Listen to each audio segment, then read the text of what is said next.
Hello, hello, j'espère que vous allez bien. On se retrouve avec une nouveauté apparaître. Donc c'est le tarot de l'empreinte. Donc on retrouve 86 cartes et un livre. Paru aux éditions Trajectoire, il est de Bertrand Bienier. Voilà, donc c'est le tarot de l'empreinte. On a un très gros coffret. Donc il est au prix de 32 €. Vous pouvez le retrouver bientôt en librairie. Je vous mettrai la date dans les commentaires. Donc à la croisée du tarot et de l'oracle, ce jeu de 86 cartes propose une vision artistique abstraite de l'empreinte de l'âme et explore les innombrables facettes de ce qui, depuis le temps des nuits, depuis la nuit des temps plutôt, mobilise l'énergie de toute vie, l'amour. Dans une forme propice à l'interprétation directe et au ressenti sans filtre, ce tarot hors norme, inspirant et lumineux, propose une reconnexion immédiate à l'énergie première, par le trait brut du pinceau qui imprègne et marque la toile. L'artiste insuffle tout son souffle créateur. Maintenant, à chaque tirage, à vous de marquer votre empreinte, le retour à votre âme, à votre souveraineté et à votre intuition. Donc, rappel, nous avons 86 cartes et un livre explicatif de 288 pages. Voilà, donc je pense que c'est fait à la peinture, c'est très sympa, ça change. J'ai hâte de le découvrir avec vous parce que du coup, je le connais pas. Voilà, et j'ai pas triché. Allez, c'est parti, on ouvre. Alors, à l'intérieur, on a une belle boîte, hop, bleue. On a évidemment le gros livret, hein, on est sur un gros livret. Et nous avons nos cartes, donc on va d'abord découvrir les cartes, ça vous dit? Allez. Donc ici déjà je vois le 1, donc on va commencer par là. Donc le dos est comme ceci. Ah, je m'attendais pas à ça comme dos, vous voyez, j'aurais plus vu un côté un petit peu plus artistique comme ici, mais ok. Alors, nous avons la carte du battleur. Nous avons ensuite la carte de la papesse, l'impératrice, l'empereur, le pape, l'amoureux. Donc voici les cartes, comme ça vous voyez un petit peu, c'est très abstrait, ça change. Le chariot, ça forme comme un cœur. Ah, et en fait on a un visage, hein. On peut y voir, je pense, plein de choses, à chacun son interprétation. La justice, on voit qu'il y a un équilibre ici et ici. Hein.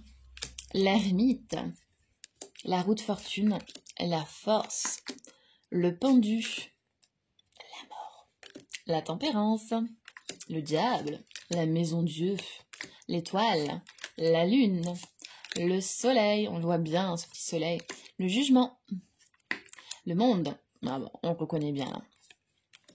Le mât, pareil, on le reconnaît très bien. L'insatisfaction. Mais pourquoi? La polarité. Oh, c'est joli. Accueillir. J'aime beaucoup, là. Je préfère. Hein. La consolation. C'est joli. C'est sympa. L'innocence. Vous me direz d'ailleurs si vous avez repéré déjà ce tarot-là ou pas. Ce tarot oracle, finalement. La souffrance.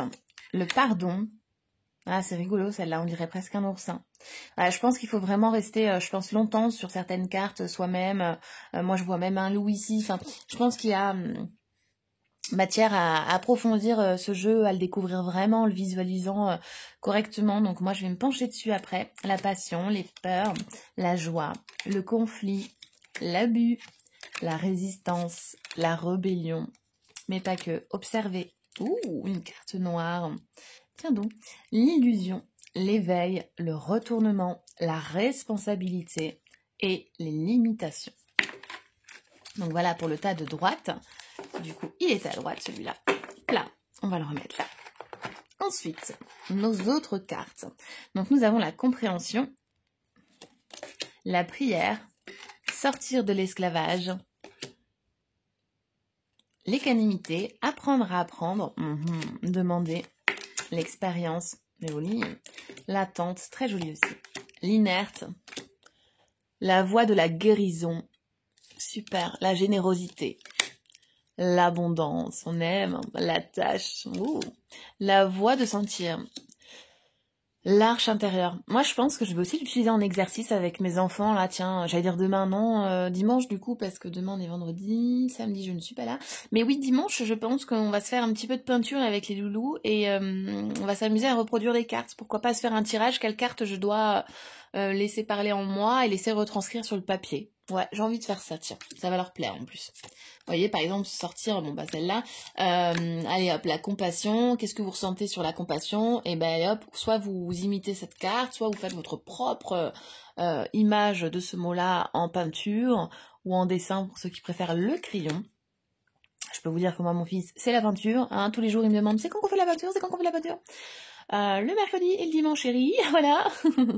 La communication, super chouette. L'insincérité. Donner et recevoir. Elle est trop belle cette carte. Ça forme un 8 en plus. Vraiment, on donne et puis on reçoit. Voilà, c'est une boucle. Hein. C'est une boucle infinie. La grâce, elle est magnifique. C'est ma carte préférée. C'est celle d'ailleurs qu'on retrouve sur le livret, sur la boîte. C'est trop joli. Suivre l'élan. Une belle carte. La gratitude. Oh, c'est beau. L'essence. Le monde angélique, elle est trop belle. Voir, c'est pareil, ça forme un cœur, on dirait. La confiance. Et j'ai l'impression de voir sur presque toutes les cartes des mondes, des terres. La terre, parce que des terres, bon, je suis pas sûre qu'il y en ait plusieurs. Ici, on dirait des pensées. Marrant. La puissance et le pouvoir. Je pense que c'est ça, enfin, j'en sais rien. La patience, le passage, le destin, le jeu de la vie. Hein. La présence, le corps du monde, on dirait un tableau de fleurs. C'est trop joli.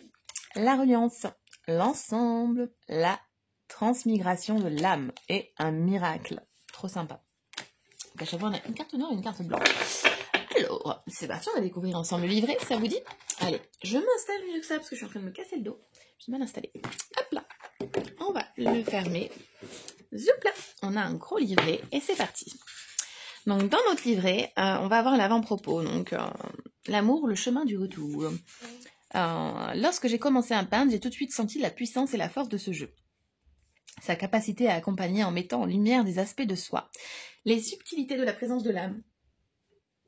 Du langage. J'ai aussi compris qu'il était mu par une profonde et constante dimension de l'amour. L'amour comme seul guide. Donc il souhaite que ce jeu s'unisse à la vibration originelle du tarot et fasse partie de ces précieux instruments transmis à l'humanité qui s'en servent. L'amour avec authenticité, bienveillance, grandeur, humilité, simplicité, joie, beauté et confiance. Donc on sent une pureté dans cette création, une envie de bienveillance, une envie de se retrouver, vraiment qu'avec des choses belles. Voilà. Voilà. Donc il souhaite que ce jeu participe à l'expansion de notre capacité à aimer dans toutes les dimensions de la vie. Voilà, et qui participe au développement de la conscience et de notre conscience. Je souhaite que ce jeu soit fidèle à votre compagnon, trop chouette. Et dédié à sa femme et ses enfants, c'est trop mignon.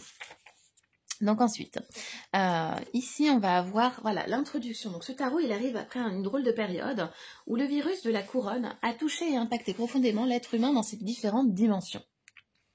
Cette période qui fut très stimulante pour beaucoup d'entre nous m'a inspiré le ton de l'objectif de ce travail de longue haleine, reconquérir son âme, reconquérir sa souveraineté. Un vaste programme.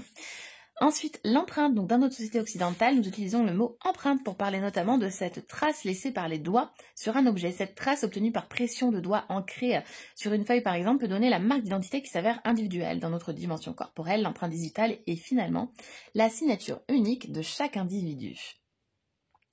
Et ensuite, une explication donc sur l'empreinte. Donc, l'empreinte, pour lui, c'est l'âme, trace de l'esprit rendue visible par le médium, qui est la matière peinture, une sorte de trace de l'être immatériel que chacun incarne, que nous nommons âme. Voilà, donc c'est l'âme, l'empreinte de l'âme. C'est ainsi qu'elle est venue à moi de façon très spontanée et guidée, le nom de ce travail.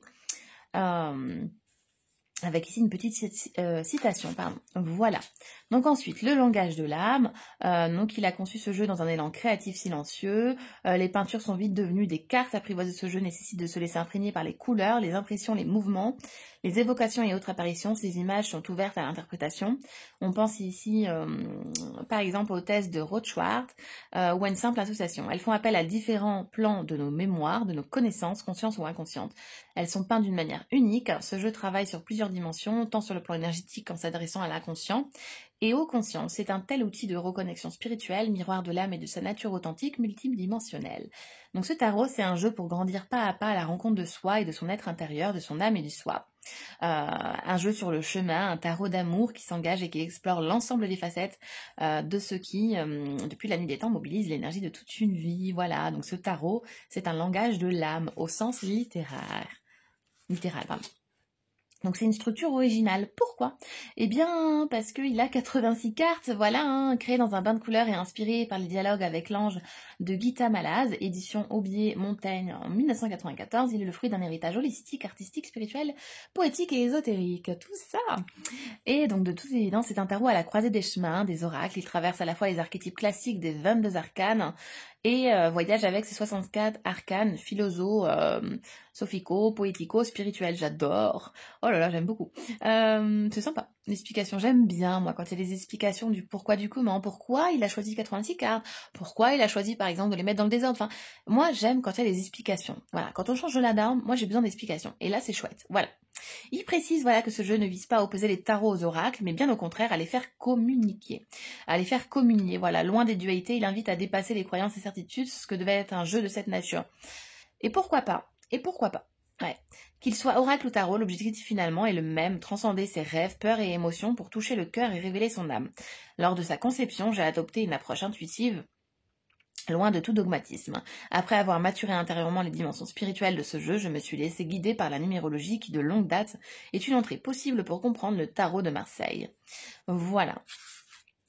Donc il a découvert le joie du nombre 86, le nombre de cartes dans ce jeu, selon la Kabbale, et le nombre du nom de Dieu, Elohim. Ok. J'aime assez cette révélation qui lui confère sur quoi une couleur ésotérique indéniable, confirmant ainsi que cette création est le fruit d'une expérience mystique et témoigne d'une ferveur particulière. Voilà, donc il y a 4 familles traditionnelles, il a ajouté 2 autres constellations, amour et esprit, afin d'agrandir les champs de connaissances. Donc on va avoir les différentes constellations, seront présentées dans le livre et indiquent que la carte est en lien avec une constellation en particulier. Donc on va avoir celle de l'eau, du feu, de l'air et de la terre, donc dans le livret elles vont être répertoriées par ces émojis-là. Voilà, ensuite la constellation de l'amour et la constellation de l'esprit. Ensuite, un compagnon du quotidien, donc ce jeu il va vous accompagner à l'accueil global de votre réalité, à vivre, à traverser les expériences proposées en vous permettant de vous ouvrir de plus en plus à la convexité de votre être, de l'amour, comme le tarot. Et ce fera miroir. Et voilà. Donc à travers de la lecture, nous serons sans nul doute aussi conviés à contempler nos attachements, nos conditionnements et nos modèles de pensée. Donc c'est cool, on va cheminer avec celui-ci. Et on avance. Donc, travaux pratiques, comment préparer son tirage. Voilà, donc là, comment préparer, ça vous est bien détaillé, c'est sympa, sur plusieurs plans.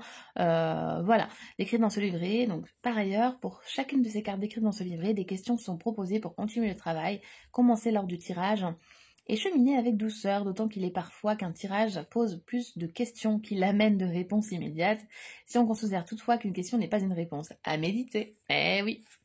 Voilà, donc se poser des questions, méthode de tirage, ensuite le tirage de l'empreinte, le tirage Lectio Divina, donc là on a des tirages assez complets, assez différents de ce qu'on a d'habitude, en tout cas nommés différemment, donc à découvrir, hein, pareil. Ensuite, nous avons les recommandations. Qu'est-ce qu'il nous recommande? Il n'y a pas de mauvaise façon de tirer les cartes de tarot. Chaque lecteur peut choisir l'approche qui lui convient. Bien que ce jeu de tarot puisse fournir des perspectives passionnantes et des conseils spirituels avisés, il est important de se rappeler qu'il ne doit en aucun cas remplacer votre propre jugement. Donc ça, c'est cool. C'est trop chouette. Voilà, et l'interprétation ne dépend que de votre intuition et de votre vision personnelle. Pareil, c'est bizarre ça. Et ensuite, donc voilà, le travail pour chaque carte. Donc la carte 1, le battleur, donc bienvenue sur le chemin. Mais sur quel chemin? On va le découvrir. Voilà, avec des questions et des mots-clés. Et ce, pour chaque carte. Regardez, pour la papesse, pareil, hein, une interprétation, des questions et des mots-clés. Ensuite, on va avancer vers les mineurs pour voir si c'est de la même façon. Zoup là, allez, au hasard, demandez et vous recevrez. Il n'y a que marqué demander, mais c'est moi qui ai envie de rajouter ça. Allez. Eh bien oui. Donc nous avons l'interprétation des questions, par exemple, qu'est-ce que je n'ose demander? Et à qui? Qui est-il derrière mes demandes et mes attentes? Vous voyez, il y a des questions à se poser en plus du message. Et nous avons à chaque fois beaucoup de mots-clés. Donc ça, c'est super chouette parce que pour se créer une guidance, c'est vachement bien. Et moi, j'aime bien les mots-clés. J'aime bien, par exemple, me faire des mots-clés de la semaine, mes mots-clés du mois.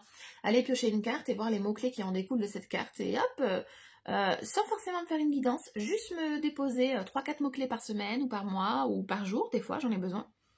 Et voilà, en fin de journée, aller regarder et me dire, ah bah oui, tiens, voilà, tel mot était expliqué par ceci ou cela. Voilà, de temps en temps, vous avez des petites citations en plus, hein, vous voyez, hein, par exemple pour l'arche intérieure, rappelle-toi que l'entrée du sanctuaire est en toi, remis. Et voilà, avec des grandes explications à chaque fois. Donc c'est super chouette. Et bien écoutez, cette petite présentation touche à sa fin. J'espère que cet oracle vous avait plu, que ce tarot vous aura plu.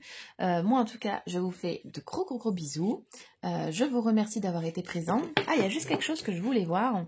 C'est justement cette fameuse carte noire là. Donc cette carte, elle peut être comprise comme la survenue d'un événement ou d'un phénomène qui transcende les lois naturelles des structures ordinaires de notre réalité.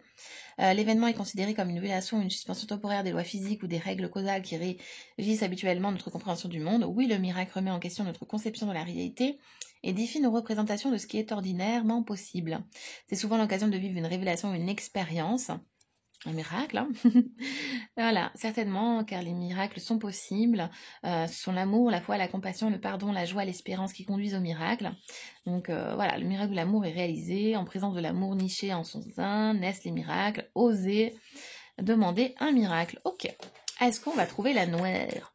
Allez, nous y sommes à cette fameuse carte noire. Donc cette carte noire, finalement, c'est comprendre cette carte suppose de se laisser pleinement aller à sa part intuitive, car il n'y aura aucune réponse générale ou toute faite possible ici. Vous voyez, par exemple, en question, on nous dit « à vous de jouer ». Sympa quand même. Donc les mots-clés, ouverture, audace, culpabilité, autosabotage, empêchement, transition, exploration et introspection, mise à nu, courage. Donc difficile à appréhender dans le noir, alors si la réponse n'est pas visible à l'œil, regardez avec le cœur. Ok. Donc cette carte, elle vous invite, évidemment à regarder vos ombres. Donc pas à sombrer dans la noirceur ou la négativité, mais bien à voir ce que ces ombres ont pour vocation à vous éclairer sur votre chemin. Voilà, qu'est-ce qu'il y a à éclairer actuellement en fait, hein.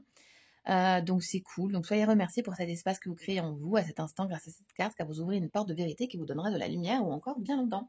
C'est cool, je trouve. Bah voilà, on a le fin mot de l'histoire. Eh bien écoutez, ce tarot est à retrouver en précommande partout, en librairie, Amazon, Fnac ou sur le site directement des éditions Trajectoire, où vous retrouverez plein de merveilles. Moi, en attendant, je vous fais de gros bisous. N'hésitez pas à me dire en commentaire comment avez-vous trouvé ce jeu, s'il vous parle. Et merci pour votre présence et à bientôt. Ciao, bisous bisous.